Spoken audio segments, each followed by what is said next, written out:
速度超过了3马赫的 SR7黑鸟会在飞行的过程中与空气摩擦产生大量的热。你来看这张图啊，本质上它在空中看起来就像是一块烧红了的煤炭。图上标的呢都是华氏温度，我们基本上不用说也没有概念。那我给你一个参考值吧，华氏550度呢就等于摄氏288度啊，你自己看看 SR7身上有多少个地方是接近或者是超过这个温度的。好，那么问题就来了，它靠什么来降温？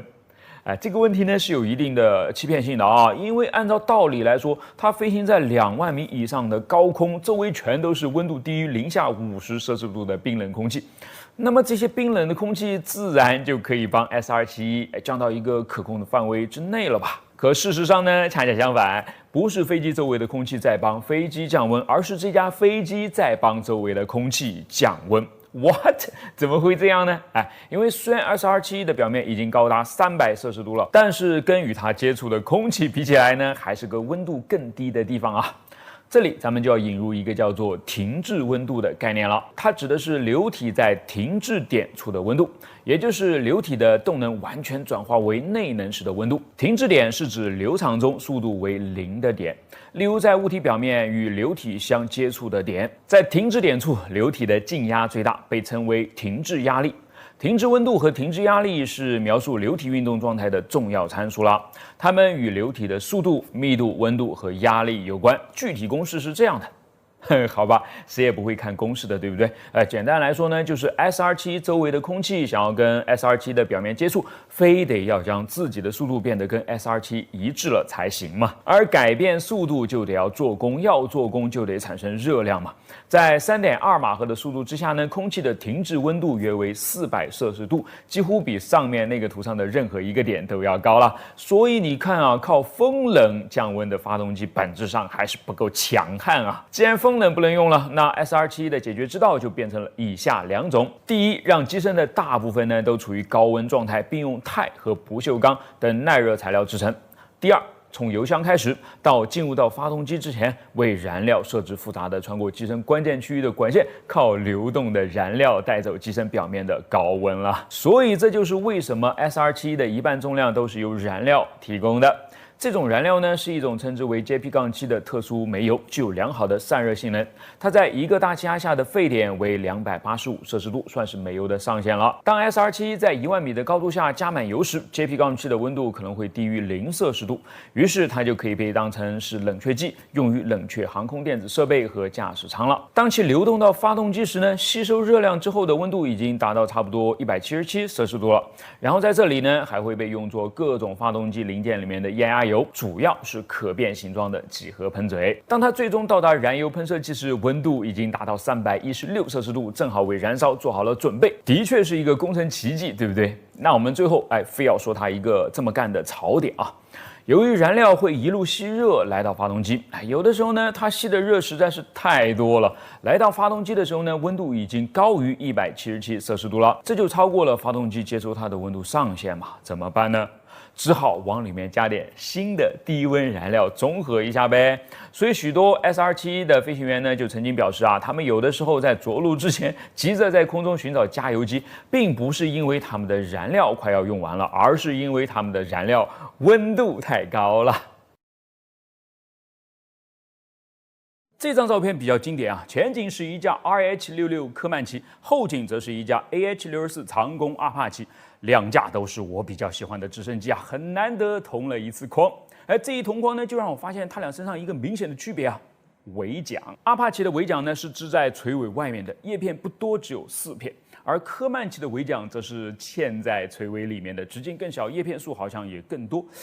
为什么有这样的区别呢？哪个会更好呢？好，科曼奇这样的尾桨呢，叫做封闭式尾桨，最早是在1960年代由法国航空航天公司发明的。它的优点主要有3个：更低的噪音、更高的安全以及更高的效率。为什么？因为首先将尾桨包裹在内的外罩呢，起到了一个涵道的作用，这将有利于减少螺旋桨与周围空气的直接接触，显著减少了夜间涡流的产生，因此让噪音和能量的损失都变得更小了。其次啊，封闭式尾桨使用了更多数量的叶片，而且你注意看啊，它们之间的分布呢并不均匀。在这张照片上呢，12点钟和6点钟位置的叶片同左边4片和右边4片叶片的间隔明显是不同同的。这种4141分布的模式呢，会产生不同的声音频率，而这些声音频率往往会相互抵消，从而降低噪音。然后我们再来看这张图，它是 UH1的微奖示意。注意看旋转的微奖盘被垂尾挡住了多少的面积啊？而这挡住的可是效率啊。而封闭式的微奖呢，在螺旋桨的后面几乎就没有什么可以阻挡它的结构了，所以就能够提供更大的推力，效率得到了提升。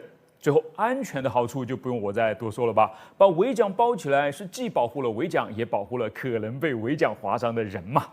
而且啊，比较反直觉的是啊，统计数据表明，如果直升机要伤你，这施害者通常不是主翼，而是尾翼。好，看上去封闭式尾桨似乎更好嘛，所以想要隐身的先进直升机科曼奇才会用它嘛。那么问题又来了，为什么这么个好东西没有出现在所有直升机的尾桨上呢？好，就像航空中的每一件小事一样，它可以归结于3个原因：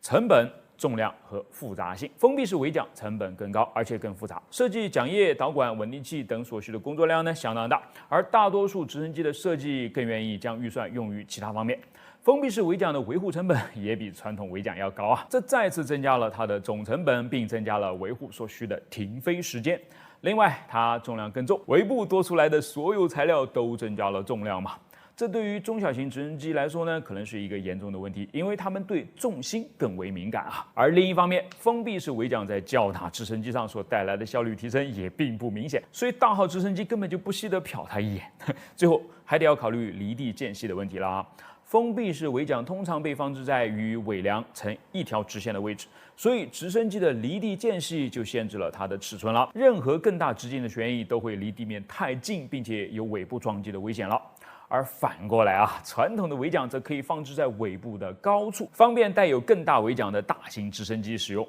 基于这些原因，封闭式尾桨仅在急救直升机、私人直升机和观光直升机当中受到欢迎，因为它们安静且安全的尾桨呢，非常适合这些经常有地面人员出没，以及医院和旅游景点等需要低噪音的区域啦。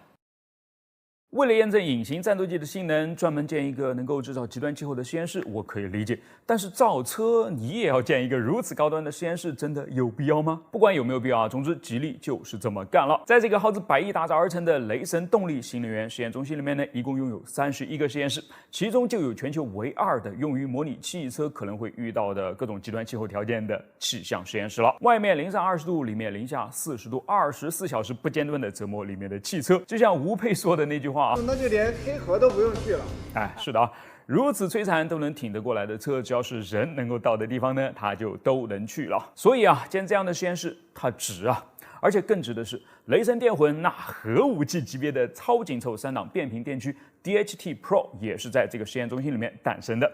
为什么说它更值呢？因为从消费者的感受来看呢，它做到了鱼与熊掌兼得，既有强悍的动力性，也有高效的节油性。相比起其他混动系统所使用的行星齿轮和单档变速器，雷神的3档电混可以说是把变速器的空间和性能都压榨到了极限了。空间上，它不仅将2个电机本身做到了非常的轻薄，还套娃式的将3个档位藏入整个 P2 电机的内部，于是将变速器的轴向距离压缩到了惊人的35.4厘米，在现实世界当中成功实现了一把哆啦 A 梦的缩小隧道的效果。性能上啊，它用3档变频电驱作为智能能量控制中枢，可以实现比单档更加智能的发电、能量分配和变速增扭的功能，以及更加高效的无损全速域并联动力输出，使馈电油耗更低，使续航里程更长，起步加速和高速加速更强，驾驶体验也得到了充分的释放啊。比如起步时匹配1档大束臂，帮你体验弹射起步的领先快感。比如高速超车时，只需要深踩加速踏板就能够激活智能助力，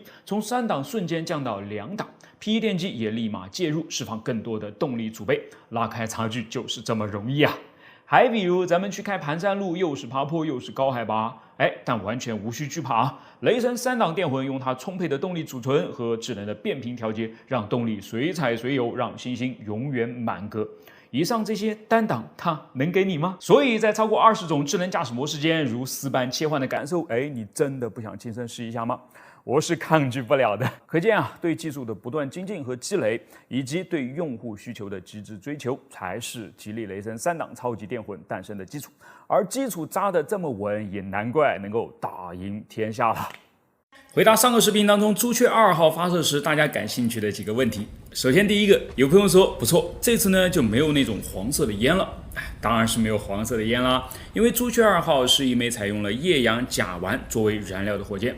甲烷是什么？甲烷呢就是我们厨房里面烧的天然气嘛，所以说是食品级的，相当环保哦。你们说的黄色的烟呢，通常是由采用四氧化二氮和偏二甲肼作为燃料的火箭发出来的。这两种物质本身都有毒性，燃烧之后也会产生有害的物质，比如一氧化氮、氨气等等，所以又被称之为毒发。而液氧甲烷燃烧之后呢，就只会产生水和二氧化碳，相比起来就相当环保了。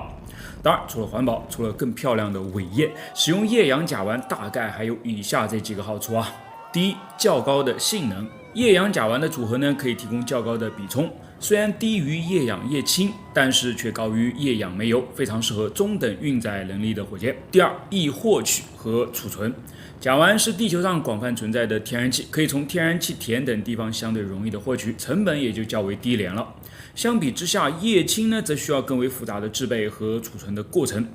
第三易于维护。甲烷燃烧时不会产生积碳结胶，所以维护方便，适合用在可回收再利用的火箭上面了。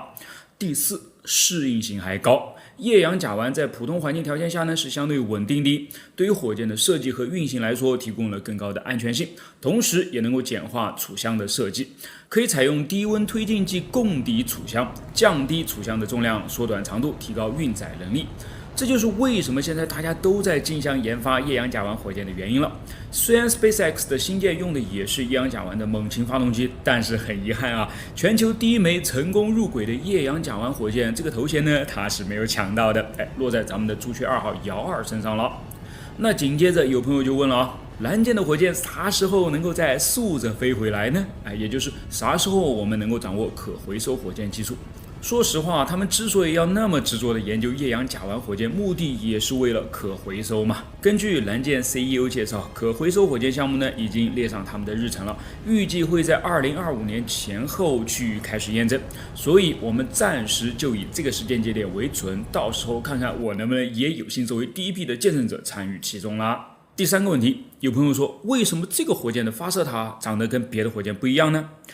我默认你指的是长5和长2F 那样的比较大的，还可以把火箭关在里面的发射塔。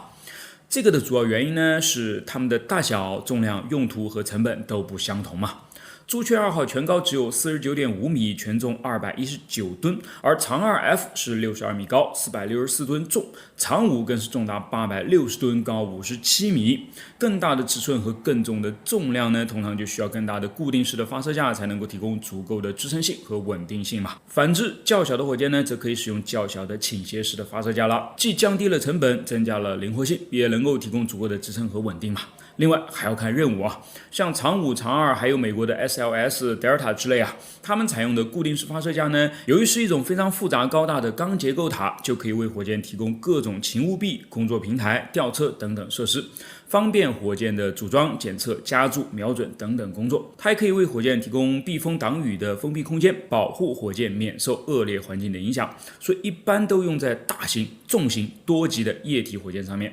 中小型火箭就真的没有太大必要了。不仅朱雀2号用的是这种可倾斜的小型发射架，国外的很多同类火箭呢用的也是它啦，比如火箭实验室和相对论航天。好，下一个问题，为什么火箭发射时听起来好像是拖拉机的声音呢？对的啊，你说的是这样的哒哒哒哒哒的不连续的声音吗？它主要的原因是火箭发动机的噪音实在是太大了，可以高达220分贝。声音是在空气中传播的压力波，由一系列的高压和低压连续震荡形成。声音越大，这些震荡的幅度，也就是波峰和波谷之间的差异也就越大。但是这个差异呢，会受到大气压力的限制了。当声音太大，以至于波峰和波谷已经超过了大气压给它画出的红线时呢，超出的部分就会被一刀切，形成消波现象。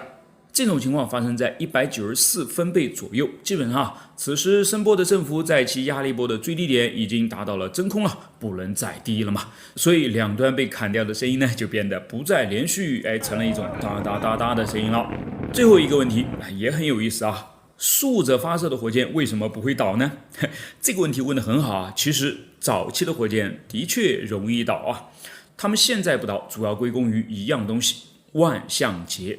这是一种可以向各个方向旋转的机械结构，通常包含许多液压推杆，发动机呢就安装在它的身上。它们不会旋转很远，但是已经足够了啊。它们的运动呢由传感器控制，而传感器则会确定火箭的倾斜方向，然后通过移动发动机来对抗这个倾斜。你可以把这称之为推力矢量，即改变推力的方向。举一个例子啊，土星5号的第一级呢有5台发动机，4个位于四周，1个位于中间，四周的4个呢都装在万向节上，只有中间1个是固定的。同样，航天飞机的3个主发动机呢也是位于万向节上面的，连固体火箭助推器的喷嘴也是如此。现代火箭就更是这样了，难怪它们能够如此之稳啊。最后请把掌声再次送给创造了历史的蓝箭航天，愿他们继续加油，继续生产骄傲。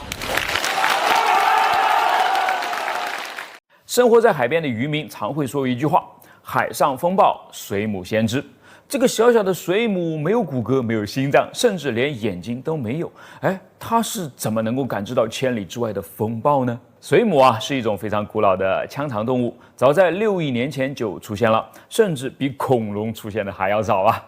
地球上的5次物种大灭绝呢，水母可是1次都没有落下，全都体验了一遍。但是看似柔弱的水母却打了一个通关，至今仍然活跃在海洋当中。水母的构造称得上是轻装上阵啊，身体的绝大部分呢都是水，占到体重的95%以上。所有他认为累赘的器官通通都没有长，甚至连脑子都没有带。但是水母唯独长了耳朵。什么？我没有听错吧？水母居然有耳朵！别惊啊，水母不仅有耳朵，还长了一只听力超强的顺风耳啊！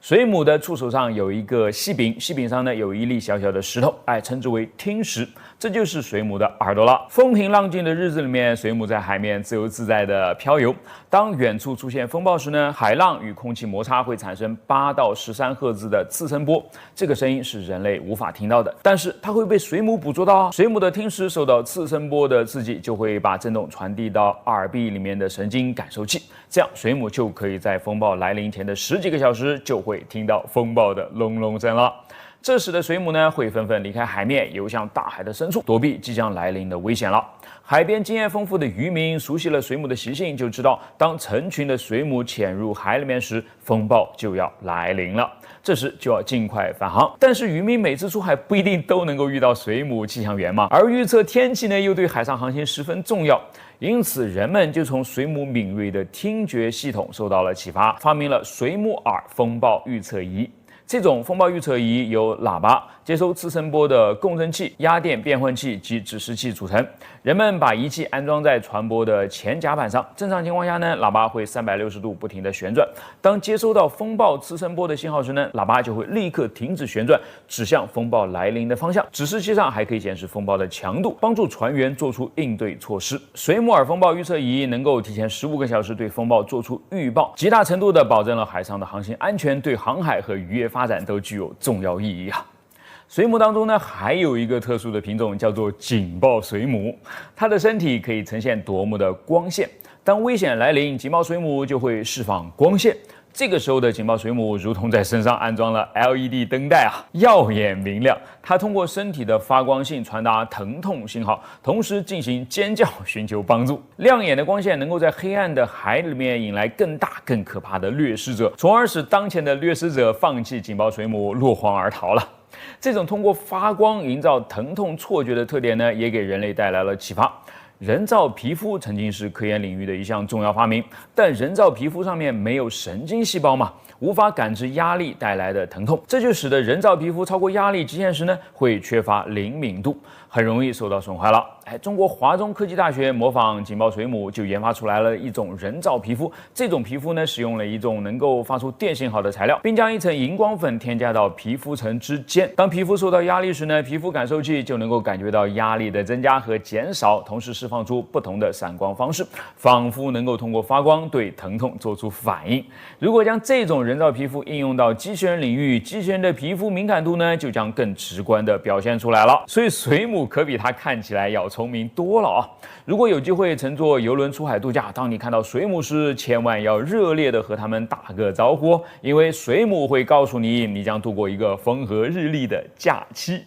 1万年前，人类终于掌握了耕种作物和饲养家畜，农业于是诞生了。人类从此呢就走上了更加健康、更加长寿的生活，对吗？不对啊，下面我要说的非常反常识了。农业的出现不但没有丰富人类的饮食生活，让我们变得更加的健康，反而在那之后，人类摄取的营养素变得更加的不足了，健康状况就变得越来越不理想了。这个不是我瞎说的而是经过科学家大规模的研究调查之后得出来的结论。你比方说吧，从化石层面的研究就告诉我们，在适应了农耕生活之后呢，人类的牙齿表面就开始变得坑坑巴巴，缺乏光泽了。这就是由于营养不良导致的牙釉质发育不全嘛。还比如同样是化石，科学家测量之后发现，随着农业技术的出现呢，人类的手臂与腿骨居然变得比以前更短了。这种萎缩也被推测为饥饿与营养不良造成的。所以到底是为什么呢？明明我们都能自己种出食物来了，怎么还会引发如此严重的病症呢？你可以这样来看待这件事情种植作物呢，就像是把你所有的财产都投资在单一的股票上。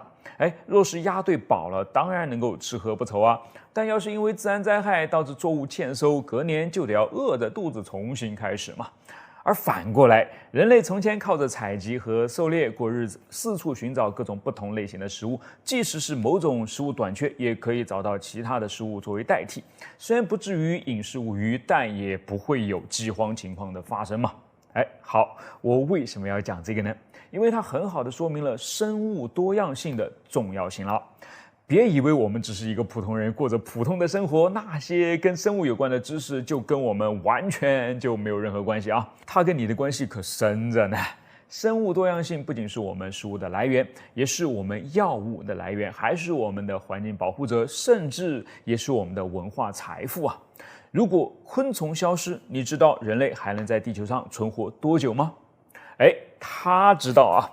英国皇家植物园科学部主任亚历山大·安东内利，这是他写的第一本书，叫做《隐蔽的宇宙》。书中呢就详细而且是很有趣的探讨了很多跟生物多样性有关的话题，排版印刷也非常的有特点，读起来轻松，看起来优美，收入囊中，你跟别人聊天的格局都会变得不一样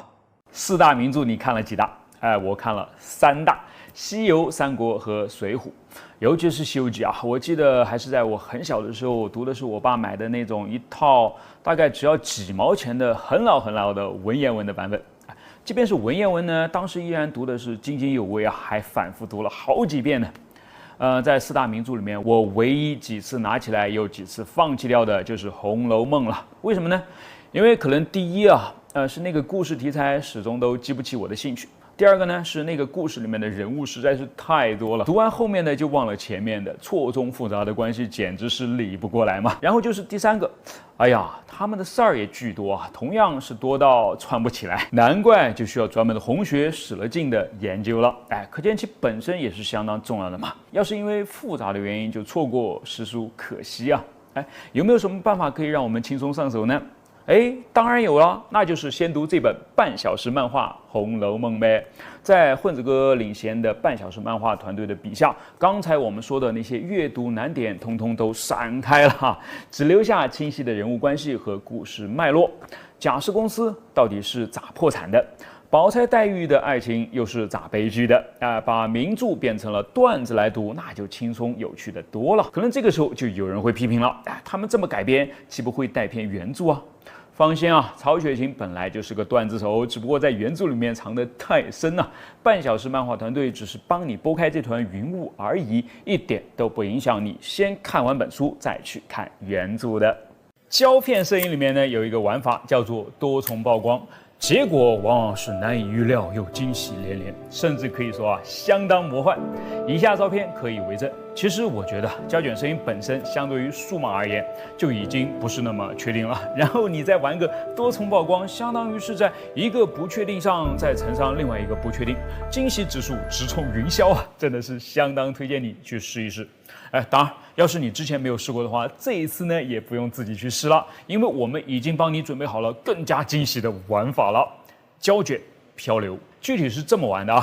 我们来提供胶卷，我们来提供冲扫，你只要有自己的胶卷相机就可以了。然后几十个分布在天南海北的朋友被随机分组，每组3位，依次将同样一卷胶卷呢曝光3次，等于就是在这个胶卷上留下了3个不同的时空。最后呢，我们会回收这卷胶卷，将它冲扫出来，然后做一次线上的影展，是不是很好玩啊？其实这个玩法呢，我以前已经跟一帮朋友玩过了，这些呢就是当时的成果了。应该说每一张都充满了惊喜啊！其实我一直都认为啊，照片就是时光机，它像一道门一样，将此刻的你以及未来很多个时空里面的你，同它所凝固下来的那个时空连接起来，实现了一种精神上面的穿越。那胶卷漂流拍摄下来的照片呢，就更加特殊了啊！它是一道连接了多个时空、多个灵魂、许多双眼睛的门。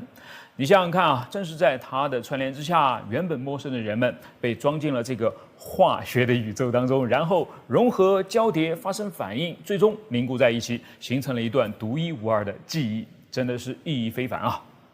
说了这么多，所以你想要参加吗？你想要链接到你在胶片宇宙当中的另外一些自己吗？赶紧了啊！要报名的就私信我，错过这一次呢，至少再等1年，因为这是我的胶片冲扫小店弄影开店1周年的店庆活动之一啦。还记得6月份拿着游戏手柄潜到泰坦尼克号残骸，然后发生内爆送走了5位富豪的那艘泰坦号深潜器吗？那绝对是场灾难，对不对？我们呢，显然也能够从这场灾难中学到很多的教训。但尤其应该学的就是建造泰坦号的海洋之门公司了，因为他们不仅损失了一艘深潜器以及里面很多的金主，同时呢还损失了一位创始人。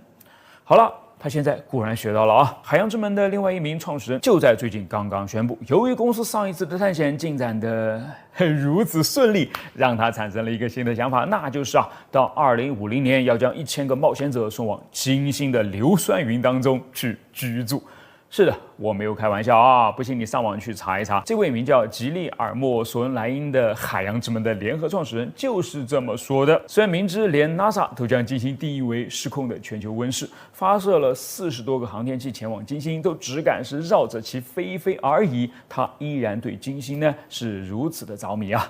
并且在博客上写道，如果人类要成为一个居住在多个行星上面的物种，那么我们就需要有尽可能多的选择，并且呢应该去探索所有的可能性。言下之意就是即使你们全都放弃了金星，我也是不会放弃的。看来能够造出泰坦号的海洋之门，果然个个都是人才啊！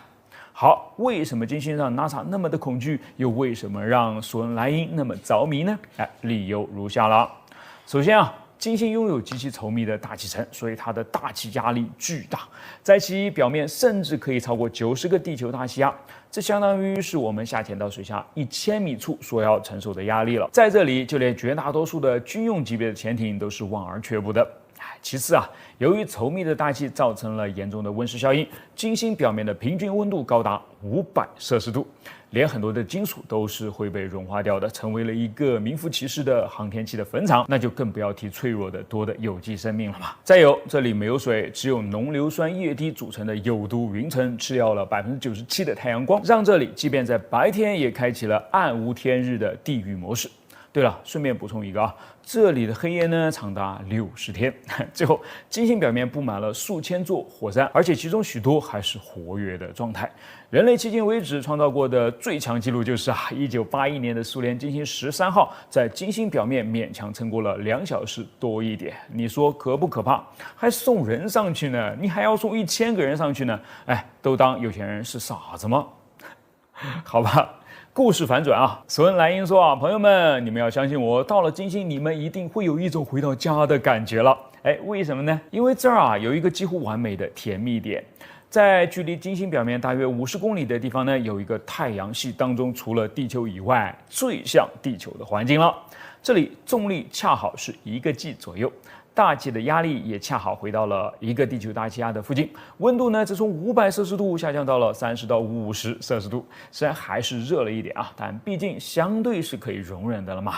最后还有一个重点啊，这里具有一定的辐射保护。哎，你看还有什么地方比这里更适合移民的吗？索恩莱因继续写的啊，虽然这里的大气仍然充满了二氧化碳，虽然这里的云层都是由硫酸构成的，但是啊，我要再说一遍，我们在地球上不是已经有了非常成熟的技术，能够消除这两者的影响了吗？所以，请忘了海洋之门，请忘了泰坦，请忘了斯托克顿，就是他那位在泰坦灾难当中已故的合伙人朋友。让我们向前看，去推动人类迈过重大突破的边缘，因为我们已经站得离他非常之近了。好吧，2050年啊，索恩莱因呢还是给你留了足够多的赚钱的时间的，所以要是到时候你赚够钱，会去买一套精心的云端公寓吗？